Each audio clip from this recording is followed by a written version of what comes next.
We're stepping into January 2026, and there are massive changes coming to Social Security that could directly impact your monthly payments. A lot of folks are about to be caught off guard, and some are even going to see their checks temporarily suspended. But don't panic, because I'm going to walk you through exactly what's happening and, more importantly, how to fix it before it becomes a problem for you.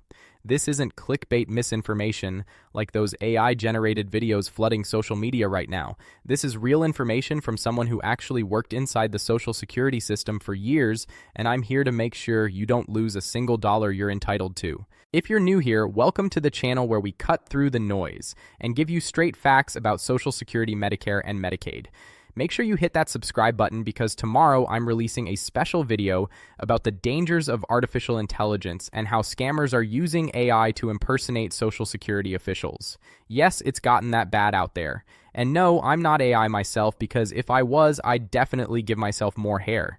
The amount of misinformation circulating right now is absolutely staggering, and somebody needs to set the record straight. That's what we do here every single month, and that's exactly what we're doing today. So let's dive into what you need to know for January 2026.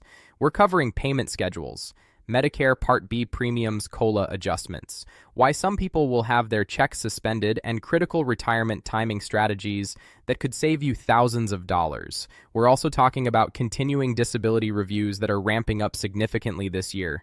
There's a lot to unpack, so let's get right into it. First things first, let's talk about payment dates, because this is where a lot of confusion starts, especially with all those fake social media posts claiming people are getting double checks. If you receive SSI, which is Supplemental Security Income, you already got your January payment on December 31st. That's because January 1st is a holiday, so they send it the business day before. This happens every time the first falls on a weekend or holiday. So yes, people on SSI got a December 1st payment and a December 31st payment, which technically shows up as two payments in December. But this only applies to SSI recipients, and it's not some special bonus or extra payment. It's just how the calendar works when holidays are involved. Now, for everyone else receiving retirement benefits, spousal benefits, or survivor benefits, your payment schedule depends on when you started receiving benefits and your birth date. If you began receiving benefits before 1997, you're typically on a different payment schedule, and you probably already know when your payment arrives. But for the vast majority of people, about 98% who started benefits after 1997, your payment date is tied to your birthday. If you were born between the 1st and 10th of any month, you get paid on the 2nd Wednesday. Born between the 11th and 20th, you get paid on the 3rd Wednesday. Born between the 21st and end of month, you get paid on the 4th Wednesday. This system has been in place for years, but I still get questions about it every single month, so it's worth repeating. Now let's talk about Medicare Part B premiums, because this directly affects your Social Security check amount. The standard Part B premium for 2026 is $174.70 per month. Many of you have already noticed this deduction started in December, not January.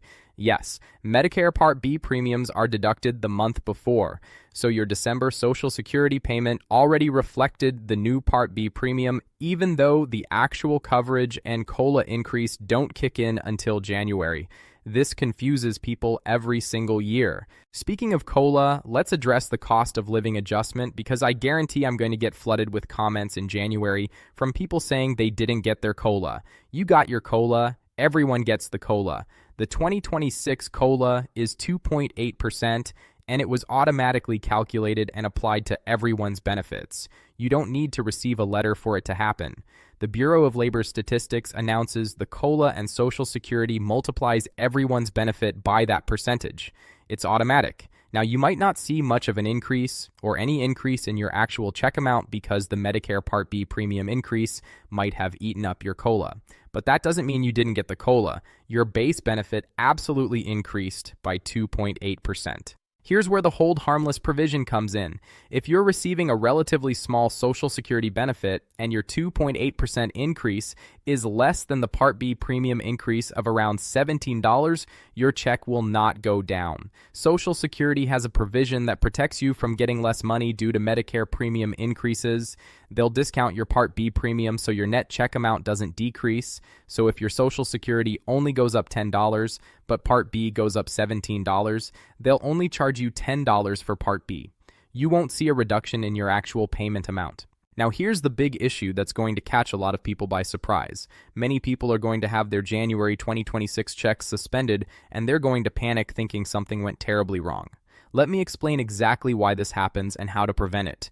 If you're under your full retirement age and you worked in 2025 and earned more than the annual earnings limit, which was around $22,000, you had to notify Social Security. When you told them you were going over the limit, they withheld your benefits accordingly. Here's the problem. Social Security automatically assumes you're going to earn the same amount in 2026.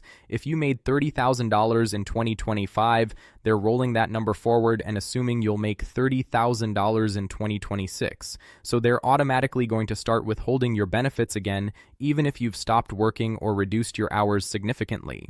The annual earnings limit for 2026, if you're under full retirement age, is $24,480.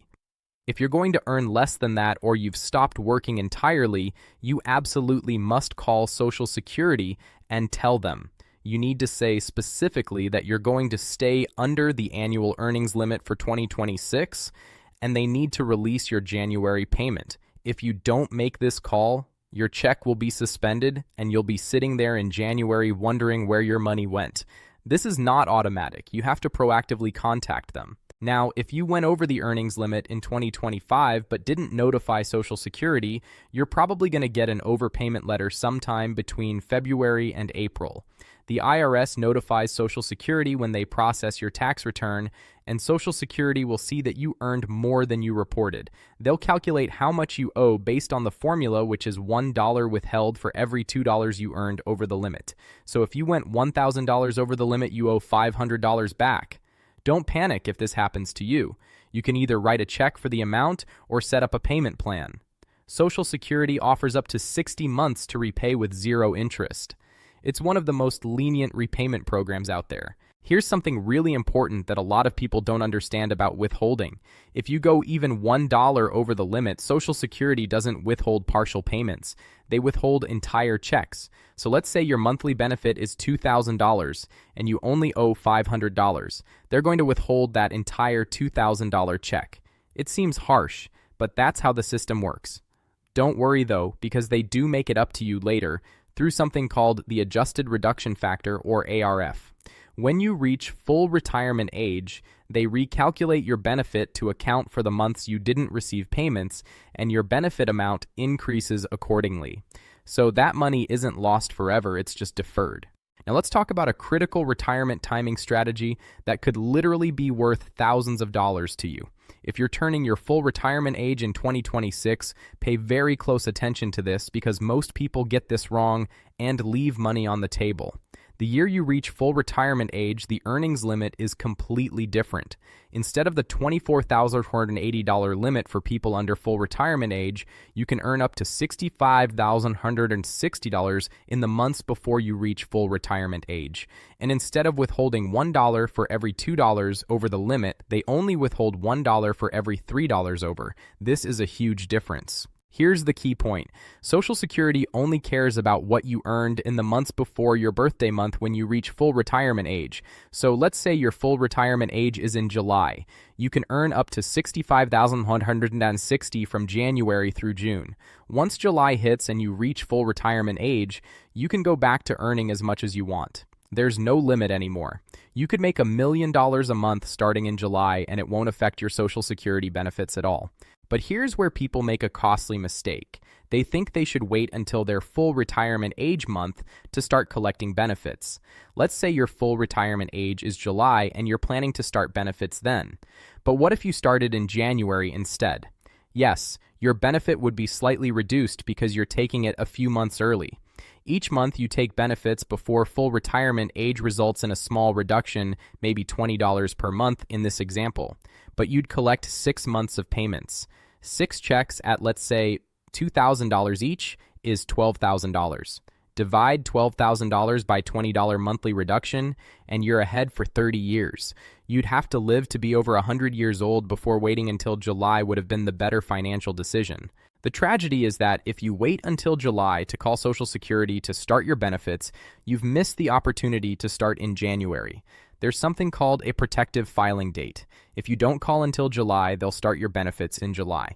They won't backdate to January just because you could have started then. You actually have to make that phone call in January to establish the protective filing date. This is one of the most common ways people lose thousands of dollars without even realizing it.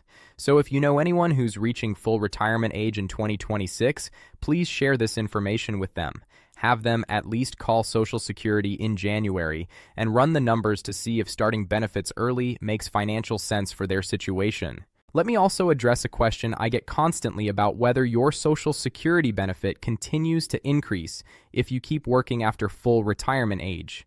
Yes, it does. Social Security looks at your earnings every single year for your entire life. Your benefit is based on your highest 35 years of earnings.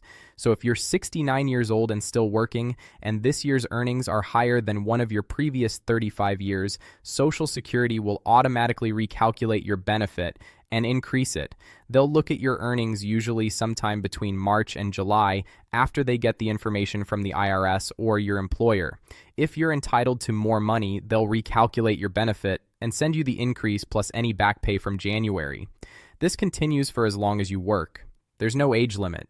They'll keep recalculating your benefit at 79, 89, 99 as long as your current earnings replace one of your lower earning years in that 35-year calculation. Now, I need to talk about something that's going to affect a lot of people on disability benefits. Continuing disability reviews, or CDRs, are being ramped up significantly in 2026. I'm still in touch with people inside Social Security, and they've confirmed that leadership is pushing hard to increase the number of CDRs going forward. Frankly, I don't know how they're going to pull this off because they're severely understaffed, but they're going to try. What this means for you is that if you're receiving Social Security disability benefits or SSI based on disability, you need to be prepared. There are two types of CDRs. Medical CDRs are when Social Security checks to make sure you're still disabled and unable to work. Work CDRs are when Social Security sees that you're working and they want to make sure you're staying within the rules. Yes, you can work while receiving disability benefits, but there are strict limitations. For 2026, the substantial gainful activity limit is $1,690 per month. If you're earning more than that, Social Security considers you to be engaging in substantial gainful activity and you're not eligible for disability benefits anymore. If you fail either type of CDR, medical or work, they will terminate your benefits. So if you're on disability benefits right now, make absolutely certain that your address is updated with Social Security. If they send you a CDR notice and you don't respond because you didn't get the mail, they will automatically terminate your benefits. When you do get a CDR, complete it thoroughly, make copies of everything, and send it back promptly. Then forget about it and don't stress because they might not even get around to reviewing it depending on their workload and budget constraints. I also want to mention our community resources because if you're going through a CDR or have questions about working while on disability or any other Social Security issue, we have discussion groups set up specifically for these topics. You can find them at our community website, and there are people there who've been through the exact same situations you're facing right now. They can offer advice and support. We also have former Social Security employees available for consultations if you need professional guidance on complex situations like overpayments, CDRs, foreign pensions, or earnings issues. That's the only service we charge for. Everything else, including all the information on our websites and in these videos, is completely free. Let me address another important topic that comes up frequently, especially at the beginning of the year. Medicare plan changes. If you signed up for a new Medicare plan during the annual enrollment period, which ran from October 15th through December 7th, your new plan starts January 1st. Your old plan ends December 31st. So if you switched from one Medicare Advantage plan to another, or you changed Part D prescription drug plans, or you switched to a Medicare supplement, make sure you understand what your new coverage includes, verify your doctors are in network, verify your prescriptions are covered, and verify you're not going to have any surprise costs. If you made a mistake or if you get to the doctor in January and find out something isn't covered the way you thought, don't panic. You have a special enrollment period from January through March where you can make one change. You can switch plans one time during this window. If you need help navigating this, there are free resources available. I always recommend people check out organizations that specialize in Medicare counseling. They can help you compare plans and make sure you're getting the best coverage for your specific situation. One thing people don't always realize about Medicare Advantage plans is that you are paying for them even if the premium is $0 per month. Those decades you spent paying into FICA Medicare taxes, that money is going to the insurance company that administers your Medicare Advantage plan.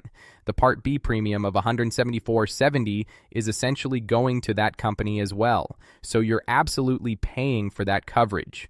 Because you're paying for it, you need to be persistent in making sure the insurance company takes care of you.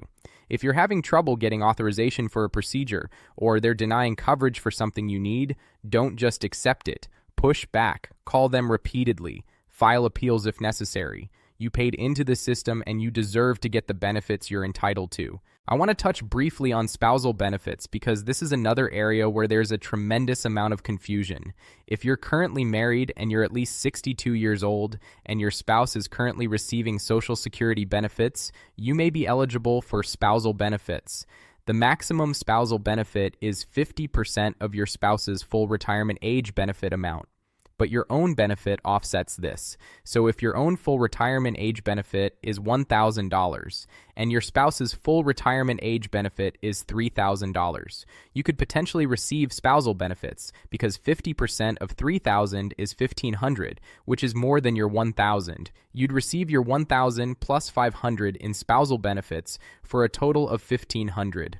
Keep in mind that if you take spousal benefits before your full retirement age, your spousal benefit will be reduced. The calculations get complicated quickly, which is why I always recommend people call Social Security and have them run the numbers for your specific situation.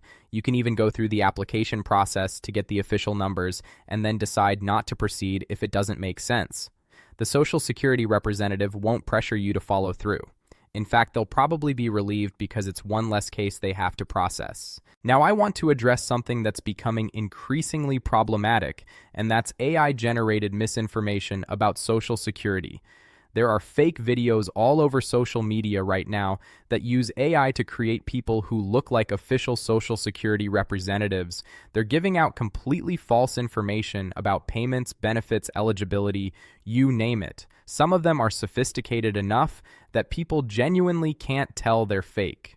This is dangerous because people are making financial decisions based on false information. Social Security itself just released a report claiming they're doing a phenomenal job answering phones and serving the public. Meanwhile, I hear from people every single day who can't get through on the phone, who can't get appointments, who are being given incorrect information by Social Security employees. The disconnect between what Social Security claims and what people are actually experiencing is enormous. It's frustrating because when you try to point out these problems, you get accused of spreading fake news.